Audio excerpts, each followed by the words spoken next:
everyone, and welcome back to another live reaction to this week's AEW and NXT. John, how you doing today? Not too bad, Matt. If you couldn't tell, yes, I finally hit the bullet, and yes, I am now apparently hip now. I've got AirPods now. Isn't that exciting? But I'm but I am beyond jealous. yes, but who cares about that? We're here to talk about some professional wrestling here.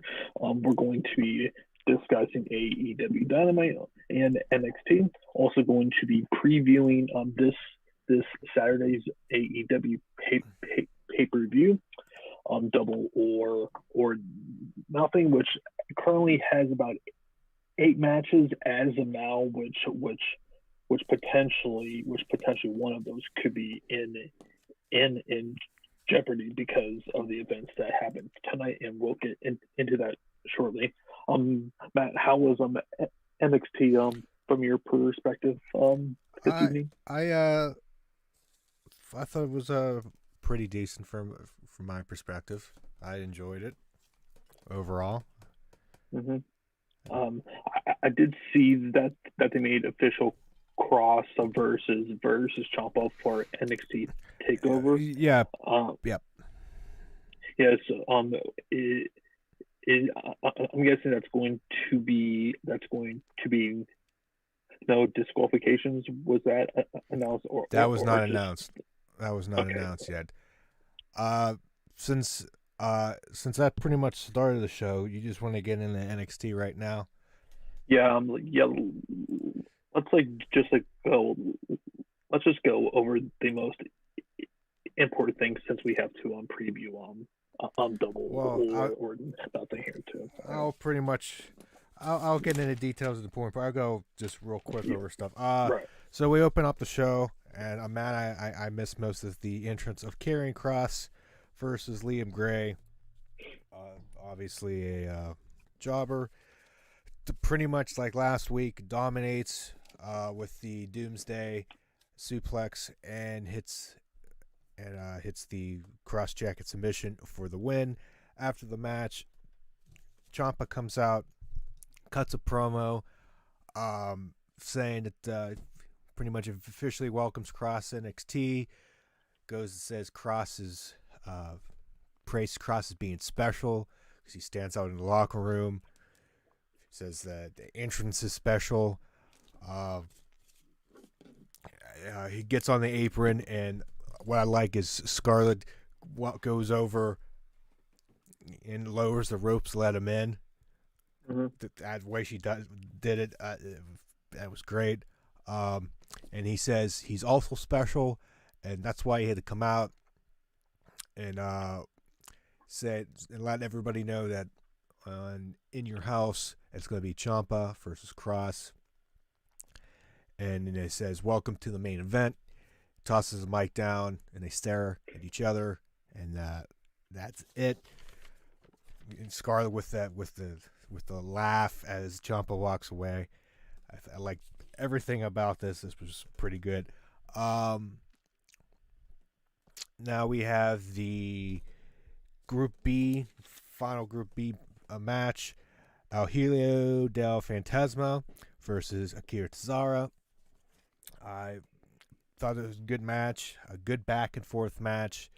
Kind of little technical stuff in the beginning, then it really got into cruiserweight type of stuff.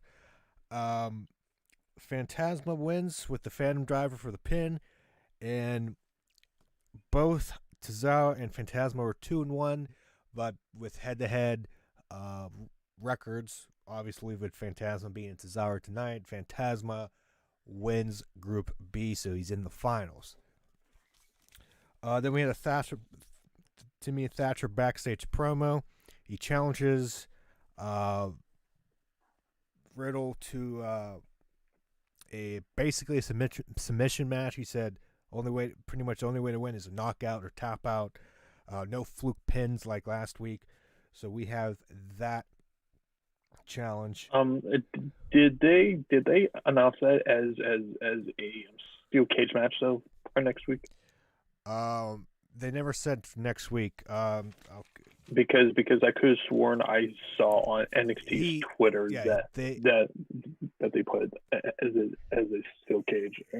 later Riddle accepted that and Okay. said, "We're gonna do this where we are both comfortable inside in a cage." Now I think he just said in a cage, and he never said still cage. So people were like Hmm. speculating what type of cage with his Hmm. MMA background. Are you gonna put in like that, like an octagon type of Oh. thing? Hmm. He never said still cage, but that's people were just speculating. I don't know if they made it official. I never saw an official graphic, at least on TV.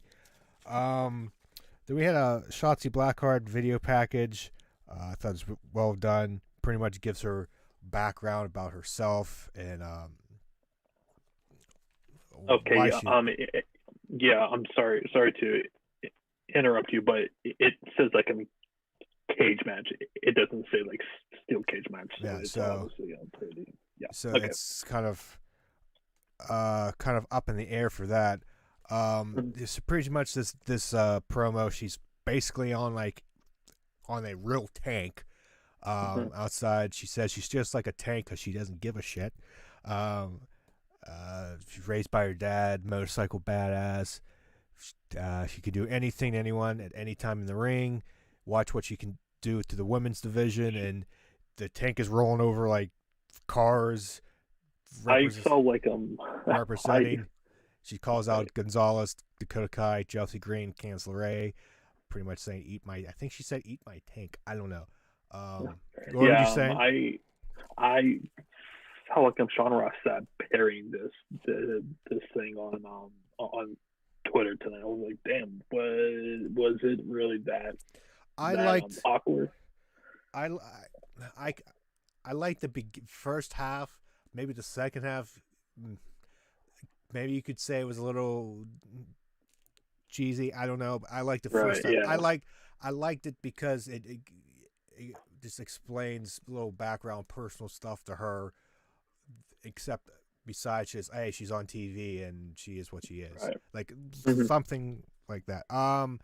Then we had Mia Yim versus Santana Garrett. Mia Yim wins with the protect your neck for the pin. Then Gargano and Candice come out. Candice is cutting a promo on Mia saying uh, that she's pretty much taunting her for losing the champion Flair, and all she's doing um, is just pandering to the fans. And they get in the ring. If there were fans, If there were if there were fans. fans, but fans Yeah. previously to Yeah. this, Yeah. Yeah. Yeah. Yeah. Candice gets in the ring and they're kind of fighting. Uh, Candice is on the ropes and Mia's running other side to the ring. Candice gets out of the way and Johnny pulls down the ropes and Mia Yim flies out of the ring. Then we get Keith Lee to come out um, to check in on Mia Yim, which is, if anybody has to know, is they're actually like dating. I think at the very least, right? Yeah. Um, Yeah. Yeah. Yeah. Heard it. uh, Keith Lee and Mia Yim storm the ring, and like the heels normally do, run out and run away like scared kids. So, boning to those individual matches. Then we had a quick Cameron Grimes promo, pre-recorded, just cutting a promo on himself and saying that how he beat Balor and he used to Hmm. look up to him, and after he hit his finisher, now Balor's looking up to him. Then the backstage with Drake Maverick hyping his match and saying he has enough with what everybody's saying about him. He's fired up and he just kind of he hopes to beat Kushida later on tonight. Then we got Roderick Strong versus Dexter Loomis. What I like at the entrance with Strong with Undisputed Era, they were cutting promos on the way to the ring, but not with microphones, just like talking to the camera. I know I liked it. It was something different than what you normally see. I believe Cole said, I think next week it's 1 year since around 1 year since he became champion. So I think trying to do a celebration. Excuse me. Next week, and then Cole and Fish leave ringside, and Strong continues to cut a promo on Loomis. But do. So I thought this were. I was entertained by this match. I thought this was a really good match between the two. I think they worked well. Roderick Strong gets the win here. But as he's celebrating outside the ring, like with his hands up right by the apron, Loomis does his like little creepy slide and puts his submission on Roderick Strong, and they're kind of just sitting outside on the mat. And Cole and Fish come down, and like they're kicking like in his head to try to get him to break it, but he's just kind of in his trance and doesn't loosen it. So Cole kind of goes up the ramp a little bit, try to get like a running start. Then the Dream comes out, Velveteen Dream comes out, attacks them, throws Fish into the steps, and kicks Cole over the barricade into where the crowd would be. Then gets on the top rope and hits the elbow from the top rope over the barricade onto Cole on the floor with the obvious edit. Just you can tell that. I mean, he's not going to take that bump without if he doesn't have to. So it's obvious they cut it. So he didn't really do what he did. But Cole nonetheless, good visual. And then they go off that segment with Loomis just like sitting there with like passed out Strong, kind of just staring and kind of just like creepily petting him like Dr. Evil with the cat. Like there. So we have this like team thing with Dream and Loomis. I don't know. I liked it. I thought it looked cool. That's just me. Then outside we have Phantasma and Cesaro. As Phantasma's leaving to go to his car to leave, they're like congratulating each other, talking. And Phantasma gets into his car. The mask man attack Cesaro. They're attacking him in the car or onto the car, so Phantasma can't go out the driver's side. So he finally gets to the passenger side, and the mask people run away. Then we get a little bit of a tag team squash match between Birch and Lorcan versus Everrise.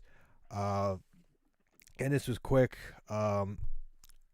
They won. Birch and Lorcan win by submission, single leg crab. I believe I kind of missed it, but I don't know if they were taunting Imperium. So I guess they're trying to build to that match. Let's skip the Keith Lee promo. Then after we had Matt Riddle accept the challenge. We went over that. Then we had Kushida versus Drake Maverick in Group A. The finals in Group A. Jake Atlas was out in the crowd area cheering on Drake Maverick because obviously they've shown that he's supporting Drake Maverick in his journey to try to keep his job. I thought it was very interesting. Quick side note that this whole thing with Drake being released, they even, unless it's the work, because they put out this mini documentary on YouTube about Drake Maverick. So if they're just giving him a chance, they're really selling this like I don't know. It's just a weird situation. I liked the storytelling, especially with what.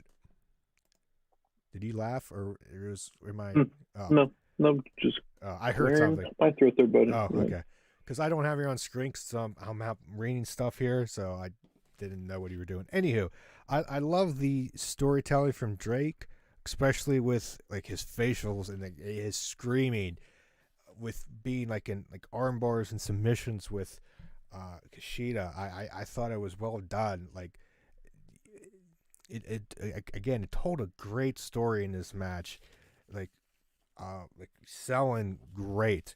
Um, so the end of the match, on the top rope, Drake tries to go for, I think, his bulldog. It looked like a bulldog off the top rope, which Kushida countered into a cross arm breaker, and then with some momentum, Maverick rolls up Kushida for the win.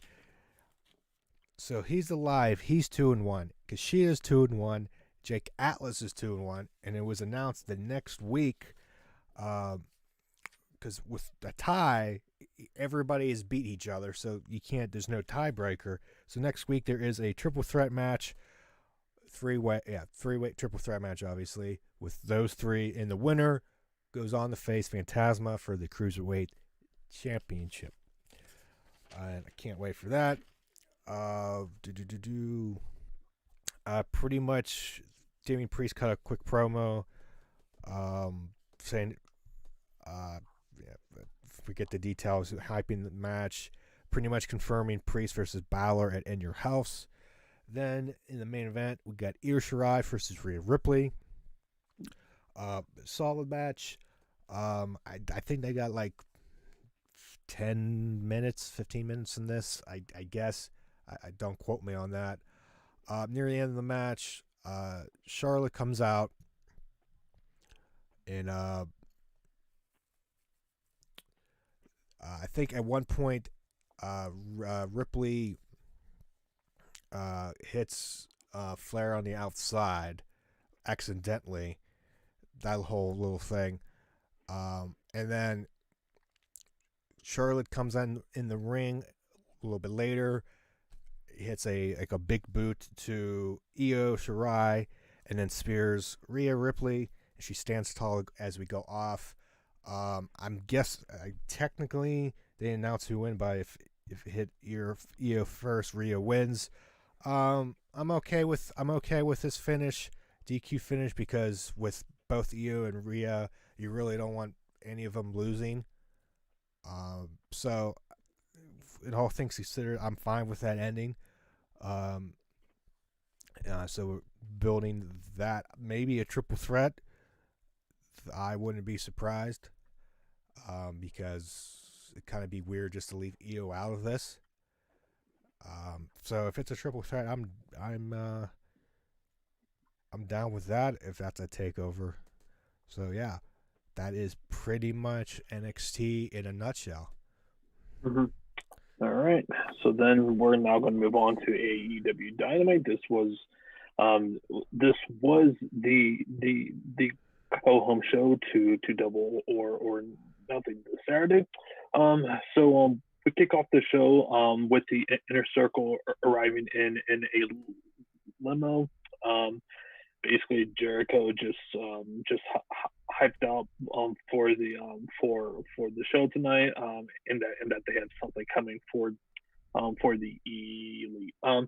So then this leads to another painful promo by Mr. Brody Lee, basically hyping up the match. He was also kind of talking like I feel like he was kind of shooting on the smart fans who were comparing him for basically portraying him as McMahon, which still, by the way, him saying that basically that it was not meant for him to be portraying him, which is a load of freaking shit. It was obviously he was portraying Linda McMahon. Come on, right. your marks.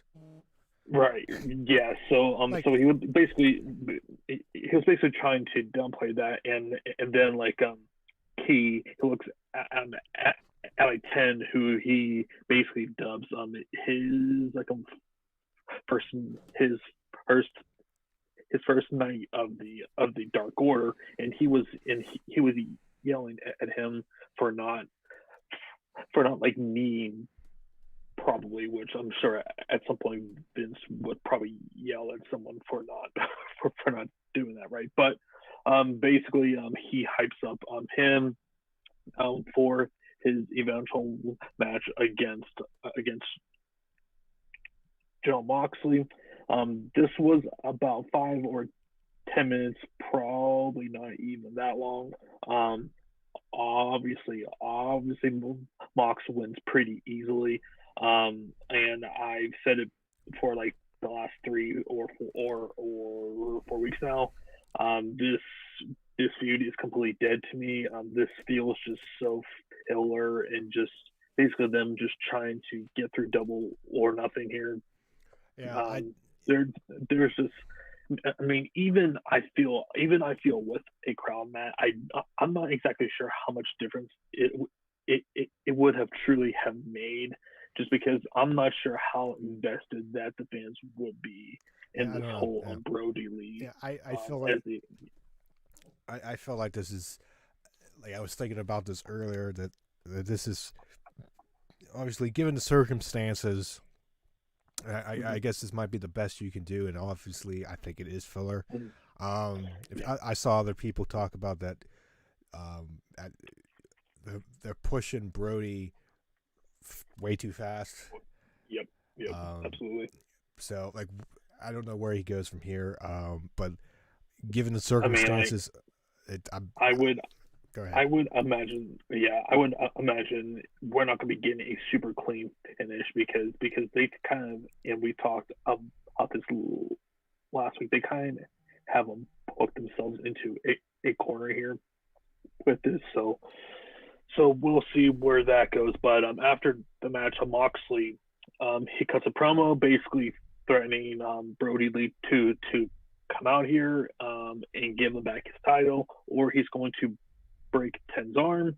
Basically, Brody Lee leaves his guy laying, and he said that sacrifices need to be made. So then, since that happened, Moxley proceeds to break Ten's arm. So basically, Brody Lee is a selfish asshole. So he's portraying another Vince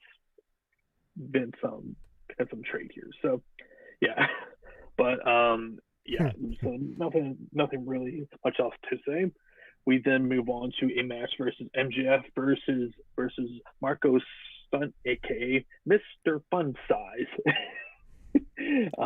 This was pretty damn entertaining. I'm just like, MJF in these comedy spots just had me dying. Like when he, like him like bear hugging Marco. And just with the small things in these small spots are just done perfectly. We're like, hold on a second, just to where you're good.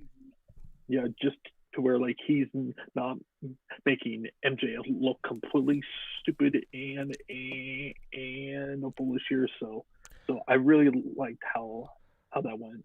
Obviously MJF wins pretty easily. And then after before the match ended, MJF was like shouting when he had a mark go up. He was like, "Whose kid is this?" which had me dying. But yeah, a very fun match. And then after match, he cuts a promo on like Jungle Boy for their match at Double or Nothing. I liked like 99% of this match because I know we get on Marco's Stunt on here. Right. Honestly, though, he okay. Yeah. Yeah. I'm gonna pay a compliment here. Shockingly. Yeah. Normally it's bad, but I think the way this match was, and with MJF, I think this was, I think, the best use that Marco Stunt has had so far in this company. in my Mm-hmm. opinion. I liked it. And when I say 99% of the match I liked, I think maybe at the end, maybe he got in a little bit too much offense at the end. Mm-hmm. But that's a but it overall I liked how MGF worked. I think it just fit. If this was anybody else, I Yeah, I mean, this wouldn't work as well. This fit MGF because he was like that just big bully. mm-hmm. So I think this worked for me. I was entertained with from what I saw. So I think surprisingly Stunt did a good thing.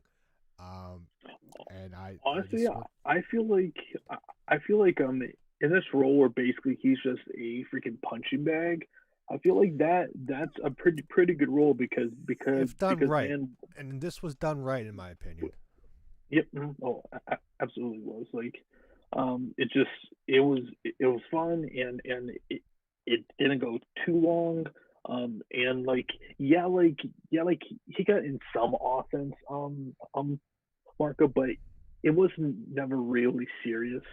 In my opinion, I mean, like there was like some like because some of the spots where he did get in, it was basically where MJF was pretty compromised. It's not like he was just like getting like flat out punched when he's like standing straight up or something like that, you know. But yeah, Yeah, so that fair, but yeah. I mean, most of the time it was like that. But Mm-hmm. Yeah. yeah, anyhow, Okay. And then after the match, um, um, Marco or MGF makes fun of like a Marco who cannot who apparently does not ever want to to be kissed by any girls. So instead he has him kiss his ring.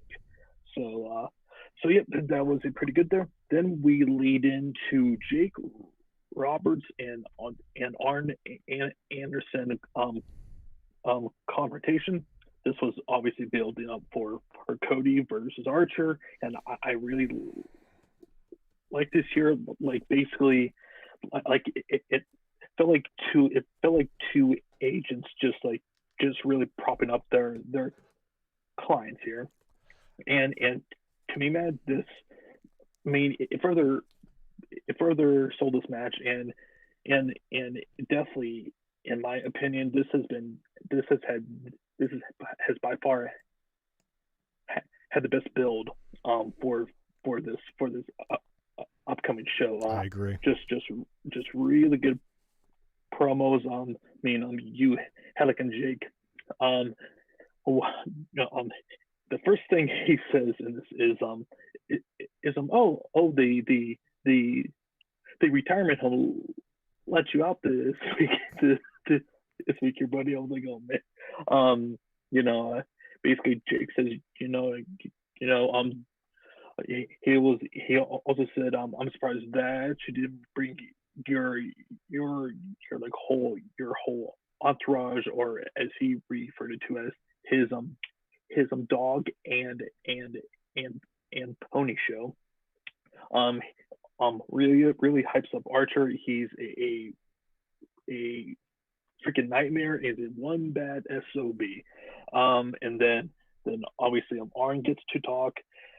Really hypes up. This is like of the actual one of the actual few times these guys have kind of had their paths cross because as like Matt, Arn, he was predominantly in WCW, Right. whereas with like Jake, he was, I mean, like he did have some stints in WCW, but he was mainly in the WWF, and and Arn was saying, a lot of fans have always wondered what would happen if we did ever cross our paths.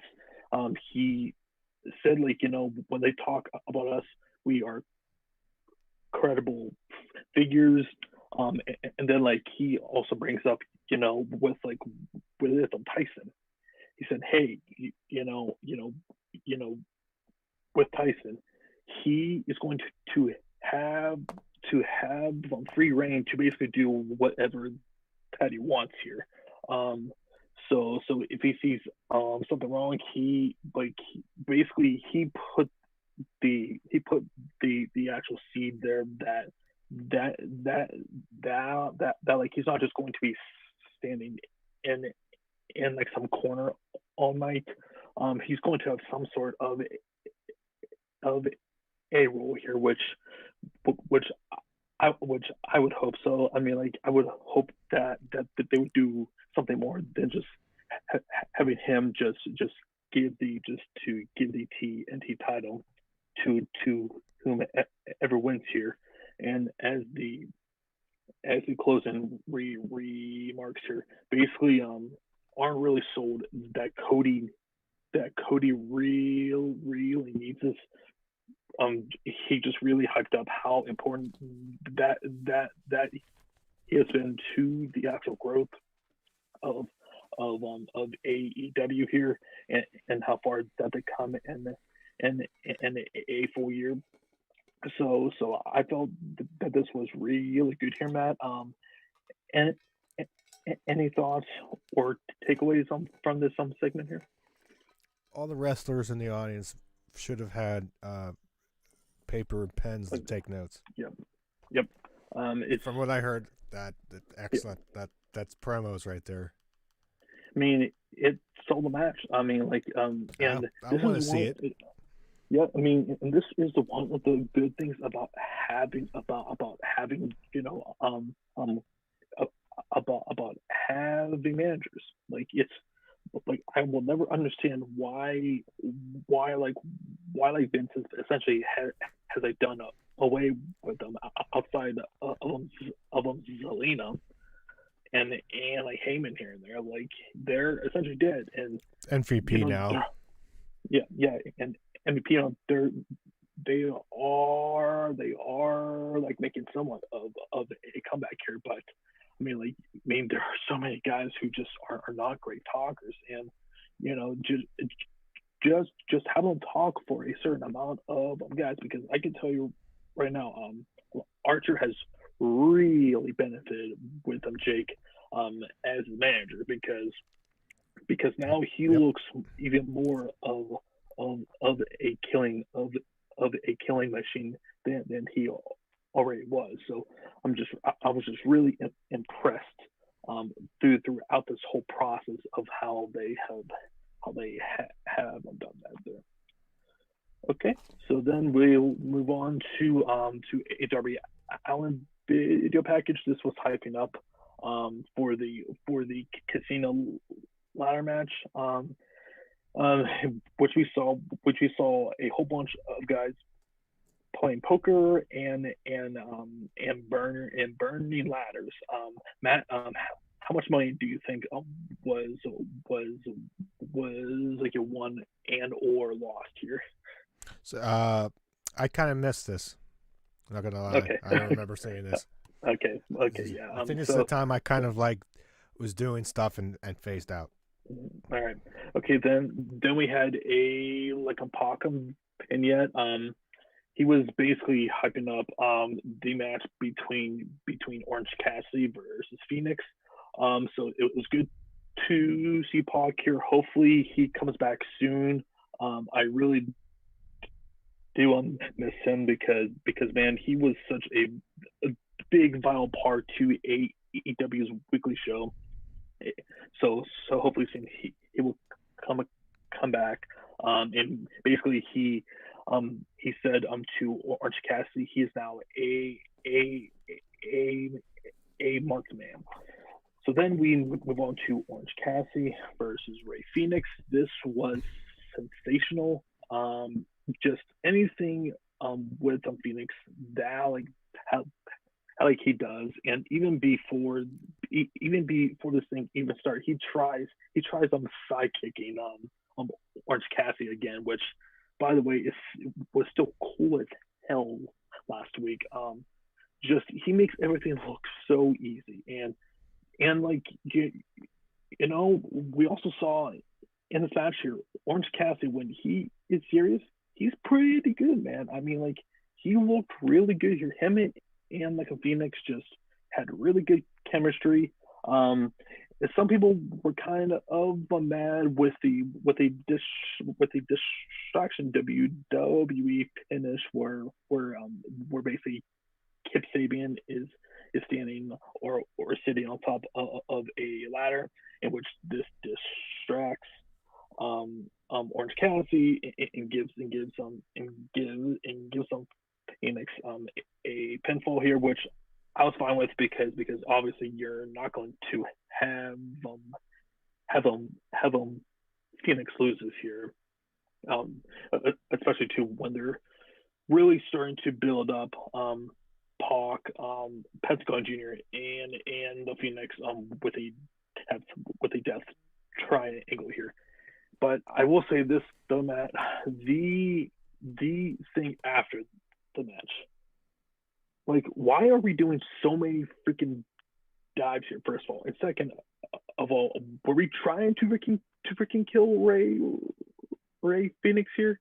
That dude literally, I mean, like he had to have hurt himself because his whole back just landed straight on the floor there, and there was like what 6 or 7 guys. Or you mean to tell me not even one person could just like stand in that one spot so he doesn't kill himself? So that really bothered me. And to why they were doing so many dives here, I just felt was really just unnecessary. But that being said, I am still pretty excited for the for this match. It's going to be a really crazy match. So I feel like that this should have some potential. Um, do you have any thoughts on Orange Cassidy versus Phoenix, and also the stuff with the stuff after I look for the Jim Cornette's clip on YouTube. This is how this match would give me more entertainment. Um, After the match, all I remember for the distraction at the end was I was watching it, kind of gone on NXT, and I remember like looking back down, and all of a sudden there was Kip Sabian on a ladder. I went, where did this come from? It just seemed like I don't know if I missed him. Like, did he like clearly set it up? Did. Yeah. Okay. He clearly said Okay, because it was just like I looked like He away. It felt like I looked away for like 2 seconds, and there was a ladder. Obviously, it wasn't 2 seconds, but I was just like, okay, I was like, well, where'd this ladder come from? And then I didn't see much of like. Yeah, I saw flips. I didn't see much of the after stuff. I saw the dive at the outside, and kind of he dived short. Yeah, it was pretty bad of how badly that whole thing looked there. I just like it was pretty irresponsible, honestly, on those guys. They need to do a much better job in protecting some of these guys, because especially on a freaking on a go home show, protect your guys. I mean, like, especially when they are so close to this to the pay-per-view, and this leads into Chris Statlander and Hikaru Shida versus Nyla Rose and Dr. Britt Baker, which we saw in this match. Baker also potentially got hurt, which could possibly put into jeopardy her match against Chris Statlander. Just, we need to be a little bit more careful with these wrestlers here. I get that they want to put on a really good performance every single week and take some chances, but they need to put some things into perspective as well, and I'll put the pay-per-view match into jeopardy because they want to be a little bit more reckless here. But as far as the match itself, I'll be honest, I was not really into this at all. I didn't see basically anything. It's just like anything with the AEW women's division. Especially to as long as Nyla is champion. I'm not going to be really emotionally invested in. I honestly I'm kind of hoping that they take the towel off of her, but anyways, now when and pins Hikaru Shida clean, I which don't like that. I did not understand that whatsoever. That made No. and then after the match, well, and she did get some of her heat back because she did put. I just don't like if your challenger taking the pin there. I would have you're screwed because do you want Britt to take the pinfall there or no? Chris, wait, who it was?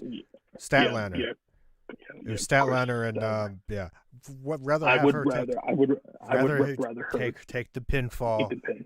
And then you can still do your little table spot somehow.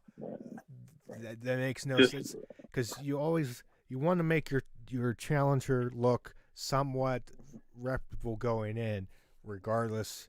That's just common sense. That just did not make too much sense. And then after the match, and then after the match, Nyla Rose sets up a table, and then eventually Hikaru Shida and Chris Statlander send Nyla Rose through that table, and Hikaru Shida at least got some of her heat back, but this was just a very questionable booking call. What was with Chris Statlander like checking on like she looked like a sad dog like rubbing up against her owner, like she wasn't. What was that checking? You know what I'm talking about? She was like checking up on her after that table spot, but it wasn't like checking on her, like talking. She was like a sad puppy, like rubbing up against her owner. I was like, what is this? I probably missed that because I don't even recall that. I saw. I was like, what? Like, it just looked like I had no audio. It just looked weird to me, and I don't know if that's an alien gimmick thing. Like I don't know. I just like what Chris Statlander has fallen so far off for me in terms of like. I just remember when she got debuted, everybody's like, "Oh my God, it's Chris Statlander," and I just felt that. Yeah, she's like into she like and even in this match, she missed a kick really badly. I think on to Britt Baker, which was like not even close. And like this has been pretty consistent with her. She's still really green. I think at the same time too, we also need to recall as well. I think she's only been working, I think, for like 3 years, so we still need to put that into perspective. But it just hasn't been good. That just felt like she's not ready. It's like, why be ready for prime time? No. What else? Who else do you have? Nobody. Which is why they need to go out and sign some of these women who are getting cut by WWE. Just this whole division just needs a complete restart, to say the least. So then we have a promo by the AEW champion, Jon Moxley, just hyping up his match, and he's saying that he's going to be putting Brody to sleep, and just like talking about his big power and whatnot. So then we have a daily news report from Sean Spears, or he dubs it Sean Spears News. And the only thing I was thinking about during this whole thing is SSN. The only thing I was thinking about was like, wow, Randy Orton's news gimmick was way better. It was in this year. It was like MJF's injury update. That's what Randy Orton was. Yeah, I just like, man, I didn't hear any of this. I just saw it. Yeah, it just Sean Spears. He just sucks. Like it's just so bad. I just want him to just go away. Like Matt, how you feel about Orange Cassidy is pretty much how I feel about Sean Spears. I just want him to just go away. Like for just he really serves zero purpose. But anyways, At least he's a competent wrestler. Oh, I'm good. I'm sorry. Go ahead. And I had a revelation about Orange Cassidy. I don't know. No. I want to hear is a competent wrestler in what aspect? He can he doesn't have to have his hands in his pockets. At least one of them gets a freaking reaction every single week. Oh, okay. Well, technically, you're having a reaction to him right now. So, lies. Yeah, or as I call it, it's called the Baron Corbin reaction, which is get the fuck off of my TV. Still here, Hill, number 2 heel in the business behind MGF. Fight me. We're going to be throwing hands the next time that we see each other here, Mr. Matt. The only hands you're throwing if you cut them off a mannequin and throw them at me. That can be arranged. Yeah. Right. Saturday, mannequins, hands. It's going now. All right. Okay, so what the whole Sean Spears thing, he basically lays down a challenge to face Dustin Rhodes at Double or Nothing. So that looks to be added to the card as of now. Then we have a Sammy Guevara and like a Matt Hardy video package. This basically has been recapping everything from the past a few weeks with the Inner Circle, and them recapping with the tag match and just with the consistent brawls that have been happening. So then we have Sammy Guevara versus Matt Hardy. This was decent, and man, Sammy was really selling those twists of fate there. Like they were very Ziggler-esque in the selling here. But after a second twist of fate, Matt Hardy wins here. Decent match. And then after that, this eventually leads to the Inner Circle holding Kenny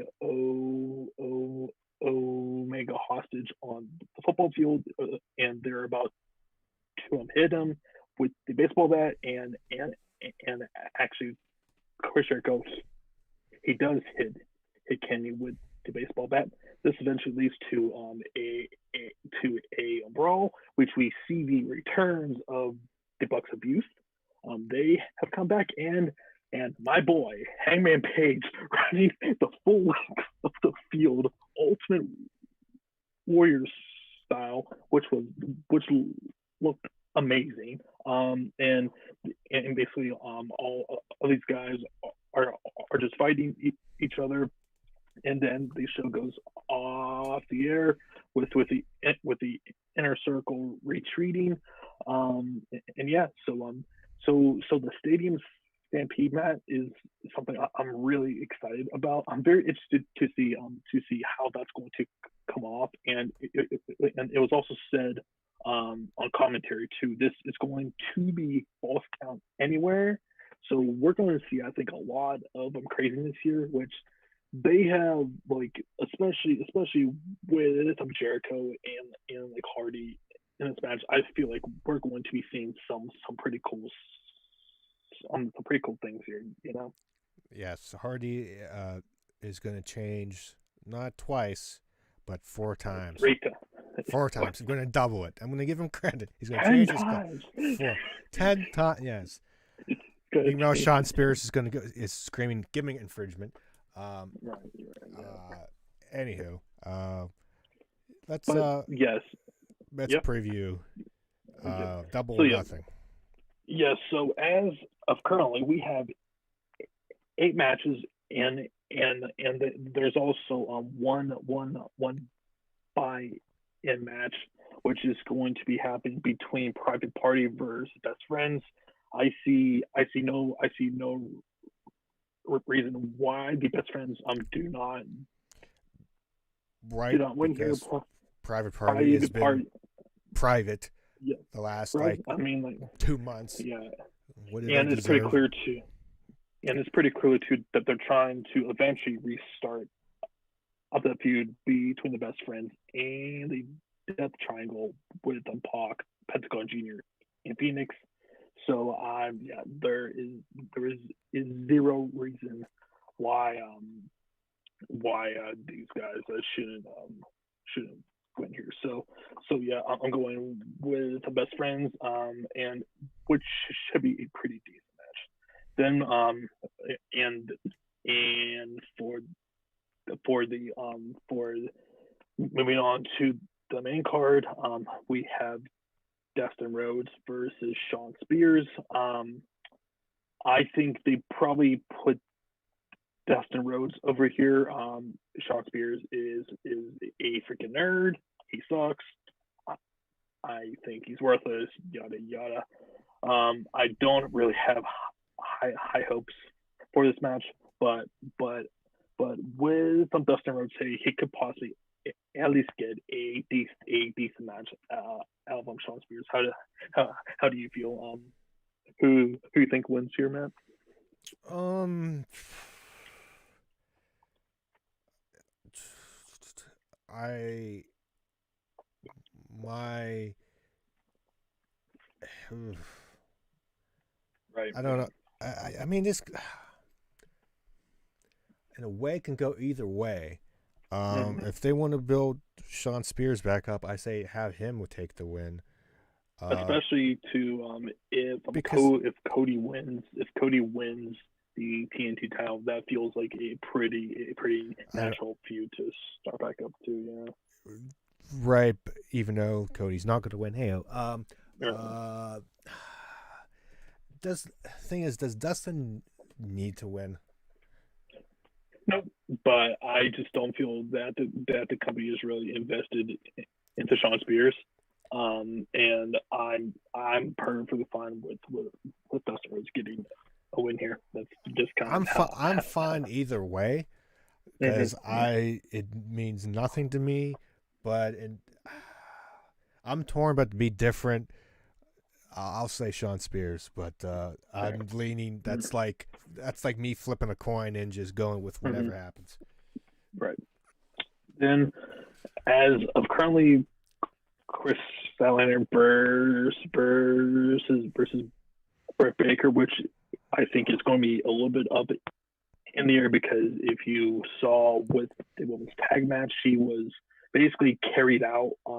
She looked to have injured her knee or something. So there might be a good possibility that this gets taken off of the card here. But if this match does go on, to me, Britt Baker, she she should win this. She's been clearly Yes. one of the better women's wrestlers in the division right now. Statlander is just coming back. Who doesn't really have anything behind her now. I feel like that's probably best for to put Baker over here. As far as for the match itself, I'm not particularly optimistic just because with the last few Statlander matches have just not been Yep. great. Yeah. So, Yeah. Britt better win. mm, I don't see why she shouldn't. yeah, absolutely. MJF versus Jungle Boy. I mean, like this really should be easy booking. MJF wins. Yes. I do feel though that this could possibly be a show stealing match. These two worked pretty good on when they were on Jericho's cruise together. I feel like that this should be pretty good here. So but yeah, MJF he's currently undefeated. I don't see that anytime soon. So yeah, Yeah, shouldn't lose the freaking Jungle Boy. No offense to no, Jungle Boy, but no, not losing. no. And so then we get to the casino ladder match, which as of currently there are 8 announced, and there's going to be one mystery person, which they're interested to see who that could be. Is it going to be someone who we haven't seen before? Is it going to be someone currently on the roster? Matt, would you say that for this next person, is it going to be someone who's just starting out with the company, or someone who's currently on AEW's roster right now? I don't know who's out that hasn't been on. Um, There's a rumor that supposedly that Brian Cage might be that possibility. I'm not sure if I I believe that. I don't know. Mhm. Um, that doesn't make any sense. I'll go with somebody new. Uh, Yeah, because I can't think of anybody. I don't think I, I first person that came to mind that was not on, that hasn't been on in a while, was Pac, but I don't think he would be in this. no, Um, I think he's probably still stuck it's over. over Yeah, that's probably I would say somebody new mhm. because I can't figure out anybody like a bigger name that'd be good for a surprise. Um, I mean, obviously, if he didn't have his 90 days no compete, this would be a pretty good spot for a Rusev here. But I don't yeah, see that happening, obviously, because I think he's still got. I think pretty much I think everybody is 90 days, so that's not Yeah. until July ish. Mhm. So yeah, I don't know. I really don't know. Yeah. And that's Mhm. why it's a I, good I, surprise. yeah. Maybe, maybe. I'm going to say it's going to be someone outside of the company. Just with the whole pandemic, I don't know who else they could possibly. I mean, just as long as it's not Joey, Janela, I'll be cool with it. So we'll see. How that and as What a far surprise that would be. yeah, that would really irritate me. So as far as who could or who should win this year, to me, you look at guys like Scorpio as Scorpio Sky, and I also look at Darby Allen. To me, those are, as of right now, are the two people who I would look at as far as a preference. I think that they should probably put this onto Darby. This would give him something to get some steam back. Scorpio, I feel like it would be a little bit too soon just because they're just starting to build him up. And we have been seeing that with the video packages. But and something that I've been seeing a little bit on social media, like Christopher Daniels was fully behind Frankie Kazarian here, but he did not say one word to Scorpio Sky. I'm keeping that in mind because I wonder if they're gonna basically kick out Scorpio of SCU, and this will lead into a feud with Scorpio. And Um, the and winner those of two the guys. winner of this gets what, a title shot? Yeah, gets a future title shot, which you would think it's probably going to be for the TNT title, just based on the participants here, I thought they were unless doing a with battle. them. I thought they were doing a battle royal for that. I swear Well, they announced that. this well no this here is for any any title shot. So it could be for the TNT title shot, or for a future world title That world seems title shot. weird to have. Yes. Yeah. So Who, yeah. who's So who's in this? Who's in the match again? okay. So as of currently, we have Darby Allin, Cole Cabana, Ray Phoenix, Orange Cassidy, No. Frankie Kazarian, Luchasaurus, Kip Sabian, and Scorpio Sky. Those are the Okay, I'm eight. going with Darby. Okay, I'm going with Darby. Yeah, that's He better kind of like he better do something with this because I just feel like he gets a push and mhm. then off to the side, bring him back up, does nothing. Have something and have him do win something because it just Yeah. He's been having a lot of yes stop and start pushes here, so they need to figure out what they actually want from him. So hopefully we get a little bit more clarity with that. But yeah, and for the match itself, it's going to be crazy. I'm expecting pretty much a like car crash here essentially. So it should be good. Then we have the AEW Women's Championship, which was also announced on commentary. This will be no disqualifications. Nyla Rose versus Hikaru Shida. I just based on how they booked the ending there, I gotta think that they're probably having Nyla retain here. Although I do think it would be really beneficial if they put that title onto Hikaru Shida. I feel like with them now that they've gone as far as they possibly could with her as champion. I just don't think that it's really working, and I would rather have someone who's champion who can actually work with other girls and get some pretty good matches at least. And we're just not exactly getting that with Nala right now. So, but that being said, I'm thinking probably going to they're probably going to have them now they're retain here. yes Yeah, that's yeah. So yeah, we're just going to move on from that. Um, the TNT World Title between Cody Rhodes versus Lance Archer with Mike Tyson as a special presenter to the winner of this match. As we said earlier, this has been easily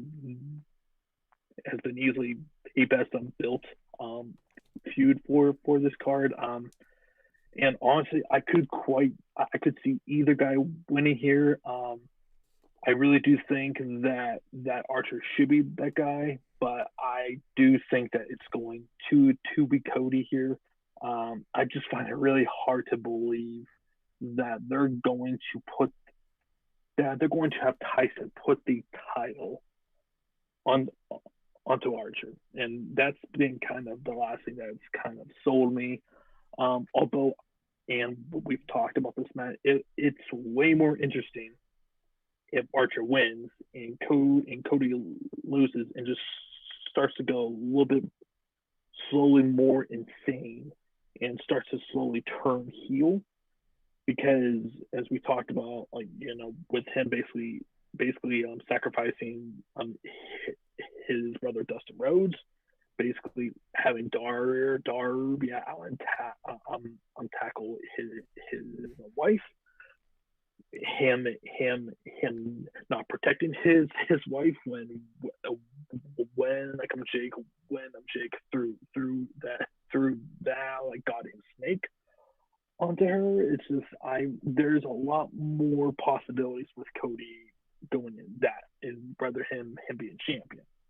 But at the same time too, they do have issues as far as challengers if Archer is the champion, because really the only other person that would probably be a viable option would probably be a Darby Allin or something. So, but I'm hoping Archer wins, but I'm going with Cody to be your inaugural TNT champion. And I'm sure you're probably picking the Archer opposite here, without Matt. Archer without a doubt.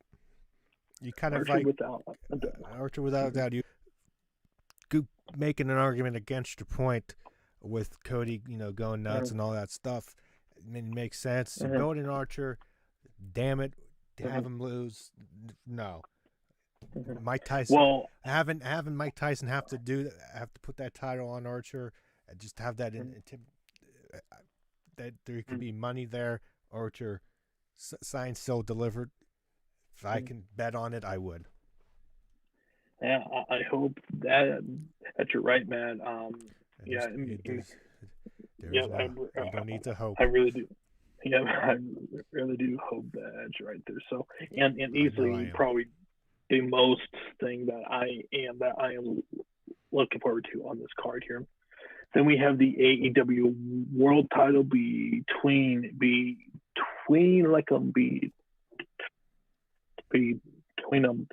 Fake Vince versus John Moxley. This whole thing is pretty predictable to me, Matt. I don't really know how you take the title off of Moxley here. Yep. This just feels like that they're basically are just wasting time to basically just get through some show here. As far for the match itself, I mean, like it should be decent. At least I just hope that this does not close the show here, because if it does, like a lot of people are going to be tuning out. I feel they're not going to be really invested. So hopefully that is the only thing that I can hope for, and for a decent match. But I think it's pretty. This should be a pretty simple answer here. Moxley wins, and we just move on from this. Just Moxley wins. Yeah. All right. So then the final thing we're going to discuss is the Stadium Stampede between the Elite, which is including Kenny Hangman, the Bucks, and Broken Matt Hardy versus the Inner Circle. I feel like that this whole thing is definitely set up for the Elite to finally get a win over the Inner Circle. And I do wonder if this might be the start of the Inner Circle starting to possibly split up, because there have been like sort of like small little hints with some Jericho's promos, and how him basically talking about how he has created everything with the Inner Circle. I do wonder if this is going to be the start of that. I do think that it's going to be the start of that. For the match itself, I'm really intrigued to see how this is going to come off. I mean, I'm expecting some crazy shit to be happening here. Like, where they exactly go. It's just like there's so many possibilities with this thing here, Matt. So I'm going with the Elite here. I think I can see this going either way, honestly. Because they did tease Hangman and walking away from the Elite. So you got that there, and you have obviously some hints with the Inner Circle. So I'm gonna go with the Elite, mainly because I think Inner Circle's got some wins, or has won last time with that street fight. Based on wrestling logic, booking at the end is something going into a match, you would think the Inner Circle would win, but I'm still gonna go with the lead here. Mm-hmm. But I could see it going either way. This, Mm-hmm. yeah, but I'll go with the elite. Yeah. Yeah. So hopefully this is a pretty good show here. I'm not sure if we're going to be doing a double or nothing reaction show, but we will keep you guys up to tune with that there. But I, but this card, it's like only I don't. To me, it's an average card. Yep. There's like only like a one or two, maybe three matches that I think most people should be excited about. Mm-hmm. Um, Yeah. but they could prove me And wrong. obviously too with the pandemic This is just a didn't pandemic help. card. Yeah, essentially. So I'm hoping that after this, and especially when the next per view pay-per-view happens for All Out, that we have AEW's complete roster at that point. So we'll see what happens with that. But as always, guys, thank you for tuning in. Be sure to tune in for our weekly podcast, which drops every Saturday. This week we're going to be discussing Owen Hart on the dark side of the ring, which to me was one of the most saddest things I have ever watched. We're going to be diving into that, and also the king of the podcast is going to Spotify. Yes, freaking freaking Joe Rogan is going over there, going to be really diving into that and the specifics and what this means for from content creators there. So we got that, and also everything else that we can think of, whether it's whether it's sports, um, everything with the pandemic, and if we can dig up some like comic news or something like that, we will discuss that as well. So until then, for John and for Matt, everyone have a good night, and we shall see you on Saturday.